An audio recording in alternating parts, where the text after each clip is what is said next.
اعوذ باللہ من الشیطان الرجیم بسم اللہ الرحمن الرحیم السلام علیکم ورحمۃ اللہ وبرکاتہ۔ پیارے ویورز، آج ہم آپ لوگوں کے لیے ایک نہایت ہی زبردست وظیفہ لے کر آئے ہیں۔ یہ سورہ الفاتحہ کا وظیفہ ہے اور اس وظیفے کی اتنی فضیلت ہے کہ اس کے کرنے سے آپ کی سینکڑوں حاجتیں پوری ہوں گی۔ یعنی اس وظیفے کی اتنی برکت ہے کہ جو بھی آپ اللہ تعالیٰ سے مانگتے ہو وہ اللہ کے حکم سے، اللہ کی رحمت سے آپ کو ملتا ہے۔ سورہ فاتحہ کے بارے میں حضرت ابی بن کعب رضی اللہ تعالیٰ عنہ سے سرکار دو عالم صلی اللہ علیہ وآلہ وسلم نے فرمایا، خدا کی قسم سورہ فاتحہ کے مثل نہ کوئی سورت توریت میں نازل ہوئی، نہ زبور اور نہ انجیل میں، اور نہ قرآن میں کوئی دوسری سورت اس کی مثل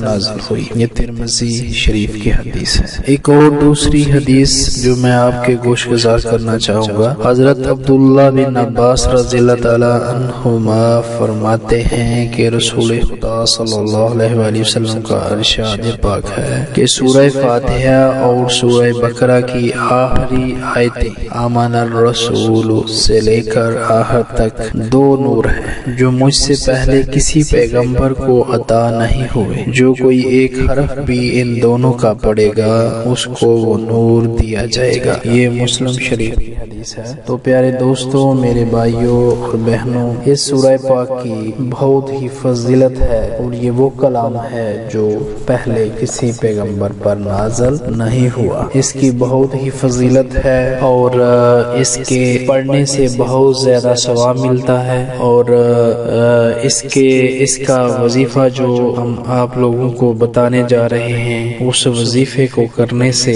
آپ کی انشاءاللہ ہر دعا اور حاجت پوری ہوگی۔ یہ بہت ہی آزمودہ، یعنی یہ نہایت ہی آزمودہ اور مجرب وظیفہ ہے، اور اس جیسا کوئی کلام نہیں۔ یہ بڑا ہی با کمال وظیفہ ہے، اور اس وظیفے کے کرنے سے انشاءاللہ اللہ کے حکم سے آپ کی سینکڑوں حاجتیں پوری ہوں گی اور آپ کی سینکڑوں دوائیں پوری ہوں گی انشاءاللہ۔ آپ نے میرے بھائی اس کو صحیح تلفظ کے ساتھ اس وظیفے کو پڑھنا ہے، جیسے ہم بتائیں ویسے وظیفہ کریں، اور اس وظیفے کو جب آپ کریں تو آپ نے سورہ فاتحہ جب پڑھنی ہے تو صحیح تلفظ کے ساتھ پڑھنی ہے، تو انشاءاللہ اللہ کے حکم سے آپ کی دعا ضرور پوری ہوگی۔ آپ کی دعا انشاءاللہ ضرور پوری ہوگی اور آپ کی حاجت بھی ضرور پوری ہوگی۔ آگے ظاہر ہے کوئی مسئلہ ہو، اللہ کی مرضی آڑے آ جائے تو ظاہر ہے پھر جو اللہ کی مرضی ہے ہوتا تو وہی ہے۔ پیارے دوستوں، میرے بھائیوں اور بہنوں، میں آپ لوگوں سے یہ ریکویسٹ کروں گا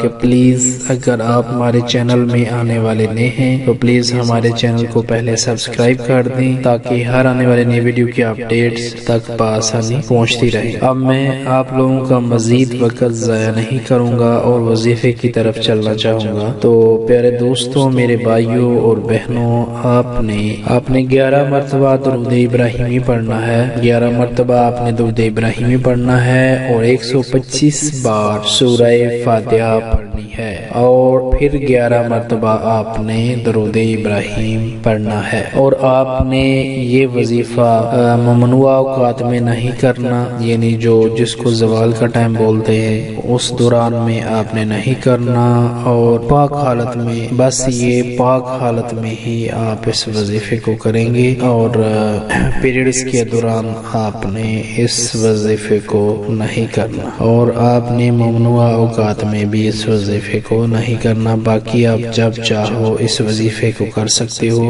ویسے اگر آپ اس کو عشاء کے بعد کریں تو یہ زیادہ زبردست ہوگا۔ امید ہے کہ آپ لوگوں کو انشاءاللہ اس وظیفے سے بھرپور فائدہ حاصل ہوگا۔ تو پیارے دوستوں، میرے بھائیوں اور بہنوں، اگر آپ کو ہماری یہ ویڈیو اچھی لگے، انفارمیٹیو لگے اور اچھی لگے اور آپ کو اس کا فائدہ ہو، آپ اس کو زیادہ سے زیادہ زیادہ شیئر کریں تاکہ زیادہ سے زیادہ لوگوں کا فائدہ ہو سکے اور زیادہ سے زیادہ لوگوں کی پریشانیاں دور ہو سکیں اور زیادہ سے زیادہ لوگوں کو فائدہ ہو۔ تو انشاءاللہ ایک اور اچھی ویڈیو کے ساتھ پھر حاضر ہوں گے، تب تک کے لیے اجازت دیجیے۔ اللہ حافظ۔ اللہ آپ سب کا حامی و ناصر رہے۔